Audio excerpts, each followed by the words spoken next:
I wanted to bring something up. These are the headlines from today. Lawsuit alleges CDC colluding with Big Tech to censor speech. Internal documents, next story. Internal documents reveal CDC worked with Big Tech to censor COVID-19 speech. Next one. Twitter accounts suspended for COVID-19 misinformation have increased over 70%. They're not done yet. Twitter is now blocking links to some Substack pages because of COVID, the CCP, and Hunter Biden. And Wikipedia suspends edits to its recession page after woke users changed the definition of Biden's. That's the only one that is right. But I think there's a class action suit, isn't there? I mean, anyone who has been banned or been silenced on these social media pages, that is government now. We know, we have the evidence through documents. That is collusion, a public-private partnership. So that is the First Amendment. Companies can do it. But when working with the federal government, they cannot. I disagree, and we could go back to kind of Wilson again, because I think I think it's unacceptable and outrageous, don't get me wrong, but in terms of a lawsuit, I'm sure in their terms of service, they all say, we can boot you off at any time for any reason whatsoever. So to try to kind of demonstrate that you don't have the right to do this, I think it's going to be very hard to prove. I think Twitter can very easily claim, well, this was in consultation with the government, but we're the ones who made the decision.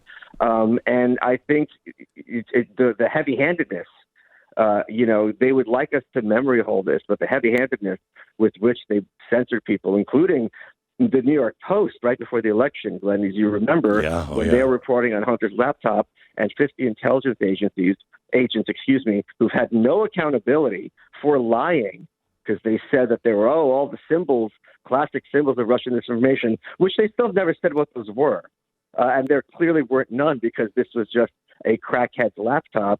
I think the idea that the law is going to hold these agents, giant corporations, accountable, the law works in their favor. That's how our system has worked. I know. Well, but I don't. My lawsuit really is not against these corporations as much as it is against the government, because the government is supposed to never get involved in that, and they have just found through public-private partnerships a way around the Constitution. They just get into bed with these corporations, and then they highly suggest, we can help you or not help you. And they can highly suggest and really pressure these companies to do this. Or these companies might even be inclined to do it themselves. But the government has no place into being the arbiter of truth and speech. No place. But Glenn, the First Amendment also guarantees the right of citizens to peaceably assemble. And if you try to do a lawsuit that's saying, I wanted to go to my mother's funeral or visit her in the hospital, and I was blocked because of these quarantines, you'd be laughed at to your face. So, it's supposed to work in a certain way. But in practice, I don't think these judges, even fairly conservative judges, are going to give this the time of day whatsoever. One other thing, let me hit here before we have to go. Germany is cutting off hot water and electricity. I mean, this is something that Donald Trump said just recently. Ronald Reagan said it years ago. Don't do it. Don't get in bed with Russia. They'll hold you hostage. And here they are. What do you think this means for stability in the future of our world? It's not just getting in bed with Russia. Germany has, in the very last election, gone from having a two-major party system to having a three-major party system. The Greens have achieved parity with the Social Democrats, which have historically, since World War II, been the center-left party in Germany. And now that the Greens are in power, this is the kind of thing that happens when you want to have, not be dependent on things like gas and whatever. You're going to have problems producing electricity. You're going to have problems producing energy, and they're cutting the water supply. They're having gas reductions. Public buildings won't have heatings from April to September.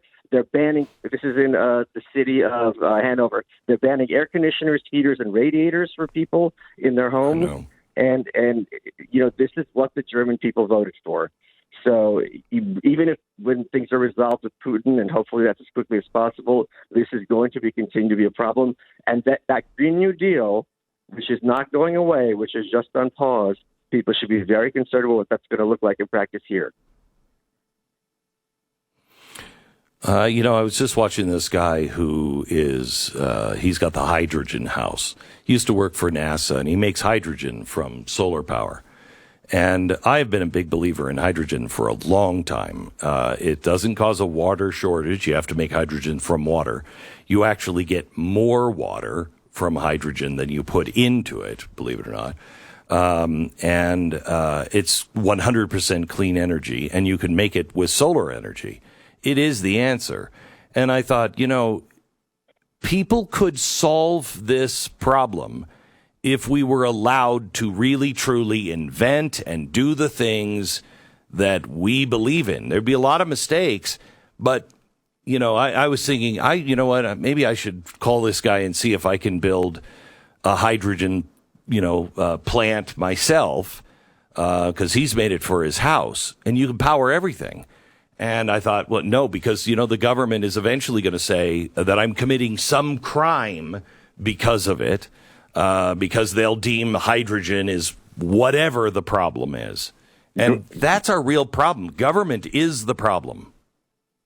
Well, you're talking to an anarchist, so I could not agree with you more. I know. Again, if carbon dioxide, they're trying to regulate that as a pollutant, which is something that every plant produces, at a certain point, their use of language is simply a mechanism to have power, and they don't use language to inform, they use it to manipulate. So I agree with you completely. Like, there's no way that if you're trying to create an energy plant of any kind, you're not going to be subject to nightmarish regulations and possibly felonies. Yeah, exactly. It's exactly right. And it's the same story over and over and over again. And something's got to change. And I have a feeling with great pain will come great change. And hopefully it will be positive change if we all keep our heads. Michael, thank you so much for being on with us. It's Michael Malice. He's the author of the Anarchist Handbook and the host of You're Welcome. Did you have something else you wanted to say, Michael, or are you just disrupting because you're an anarchist? No, you just said thank you, so I was going to say thank you. So have a great weekend, everyone. All right, have a good time. Thanks, Michael.